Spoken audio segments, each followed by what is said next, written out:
sa'yo. Ito ang unang utos. Thou shall not share ng fake news. Friend, nakita mo si Michael Jackson buhay pa? Ano buhay si Michael Jackson? 2024 na. Maniniwala ka pa ba doon? Ha? Maniniwala ka pa? Ha? Kaya bago dapat kayo mag-share ng mga fake news, dapat alamin nyo muna kung saan ito nanggaling. Dapat marunong kayo mag-fact check bago nyo yun i-share. Naintindihan nyo ba? Ha? Okay, class, kaya ako kayo pinatawag dahil base dito sa nakita kong shared post sa Facebook, wala daw pasok bukas. Ma'am, pwedeng patingin ko sa inyo namin. Ayan o, share ng friend ko sa Facebook. Alam ma'am, mukhang namang hindi credible source to. Tignan mo, mukhang dump account lang. Ala, sorry, hindi ko nakita ng maayos yung pangalan na nag-share. Okay lang yun ma'am, pero sa susunod dapat matuto tayo mag-fact check yung mga credible source ba yung mga nakukuha natin. Marami naman tayo sa Facebook niyan tulad ng mga ABS-CBN, mga GMA na nasa Facebook. Dahil galit na si Charles, eto na yung pangalawa. Thou shall not be anututo. Kagaya na lang pag nakakita ka ng pogi sa Facebook, katulad ko. Miss, pwede ba tayo mag-date? Sige, pero pengin mo ng Gcash. I-verify mo muna kung legit ba yung kausap mo. Sige. Good morning po Sir Raymond. Good morning, Sir Raymond. Good morning, class. Bale sa final project nyo, magbibigay na lang kayo ng 500 pesos sa akin. Gcash na lang no kasi wala tayong face to face eh. Sir, para saan po yun? Basta huwag mo nang tanungin, isasend ko na lang dito yung Gcash number ko tapos isend nyo na lang, no? Sige po sir, sasend ko na lang po.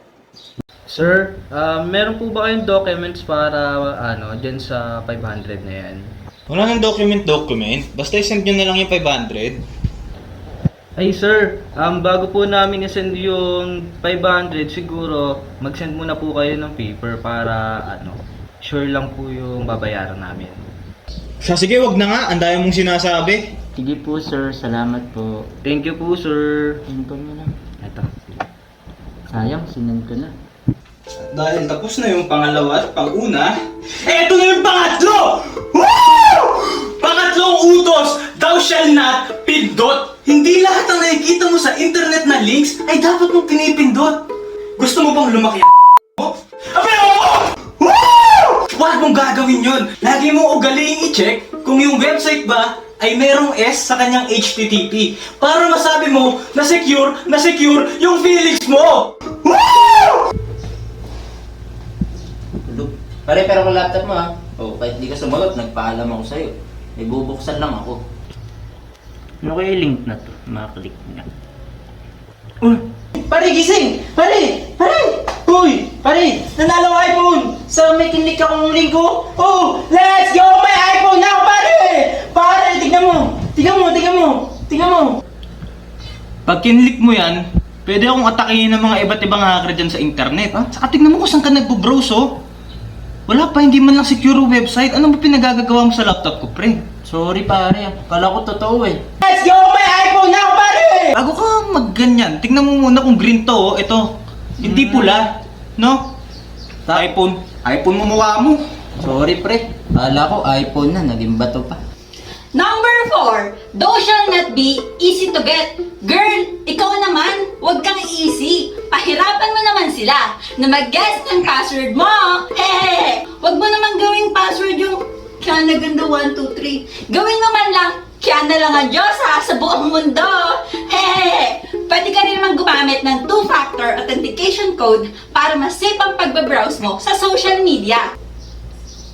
Pre, tapos na ako sa lesson plan ko ha, sinave ko na dito sa file mo. Sige. Salamat pre, salamat. Sige Ingat na rin ako. Ingat. Thank you.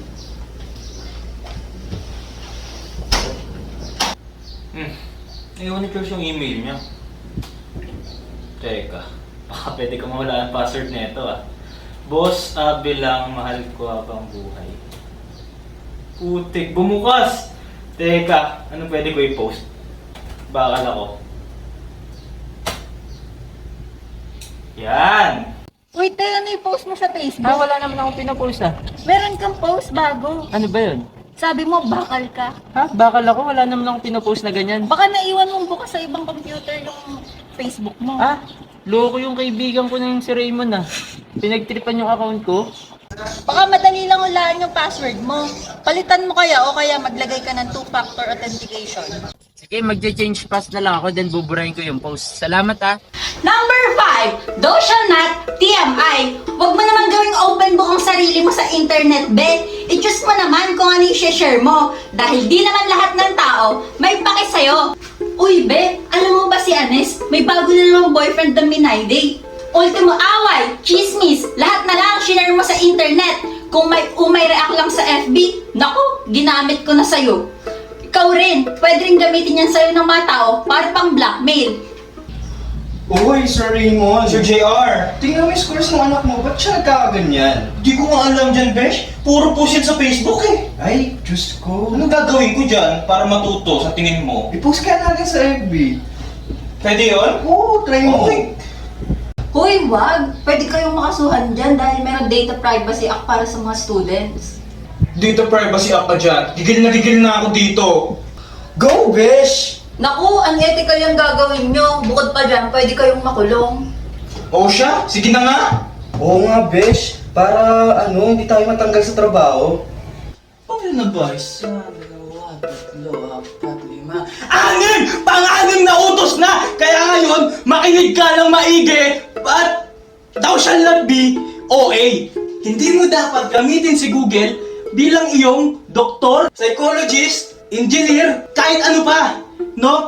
Hindi sapat, hindi tama na sa Google lang tayo babase ng mga ganyang bagay.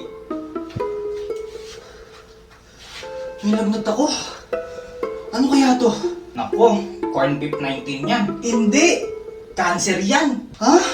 Para hindi ka maguluhan sa internet, ugaliin mong pumunta na lamang sa mga profesional. At huwag kang magbarunong kasi hindi mo alam ang lahat! Woo! Oy, Besh. Tingnan mo yung nakita ko sa Facebook. Kamukha ng anak mo. Hala, oo nga. Kaugali rin niya. Ganyan din yung, mannerism nun. Tingin ko may ADHD yung anak mo. Oo nga. Paano kaya kung patawag natin yung magulang niya?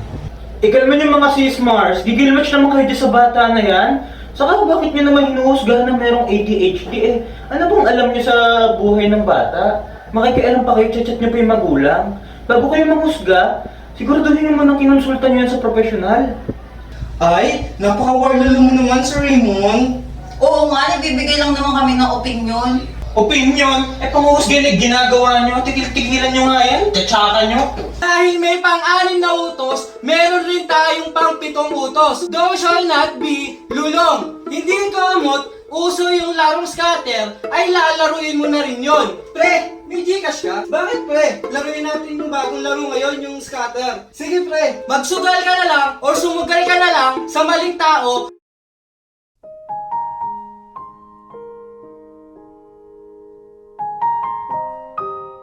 Kesa isugal mo yung pera mo. Tara mga pre, oh. Daming project pre. May video pa tayo sa IT. Daming project. Alam ko solusyon dyan. Ano na naman yan? Sugal. Yun yung sagot sa problema natin ngayon, pre. Magkano yung project? Magkano yung pera mo? 500. May 500 pa ako dito eh. Magkano yung project? Nasa 1-2 yata may get. 1, 2. Halos doble. Gusto mong dumoble pera mo? Siyempre naman, sino ba ayaw ng pera? Alam niyo ba yung scatter? Dito ako naglalaro ng sugal eh.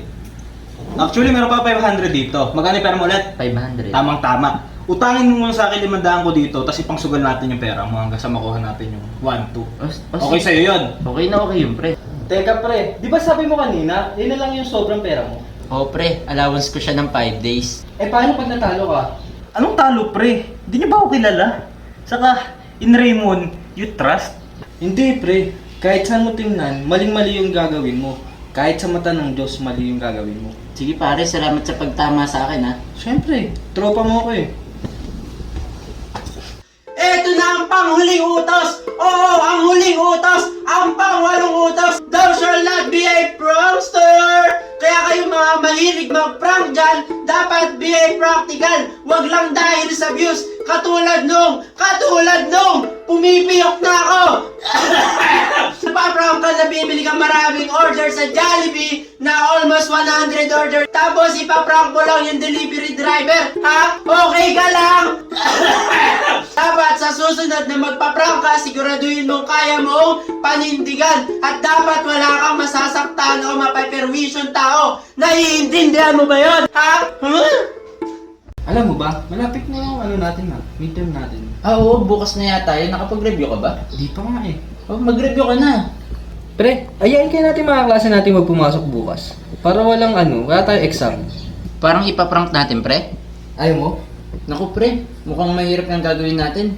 Bakit pre? Natatakot ka ba? Hindi, pre. Baka sa isipin ni ma'am, nawawalan tayo ng respeto sa kanya. Kaya mas okay na lang siguro wag natin ituloy. Mag-review na lang tayo, pre.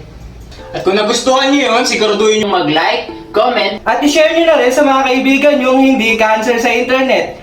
Peace out!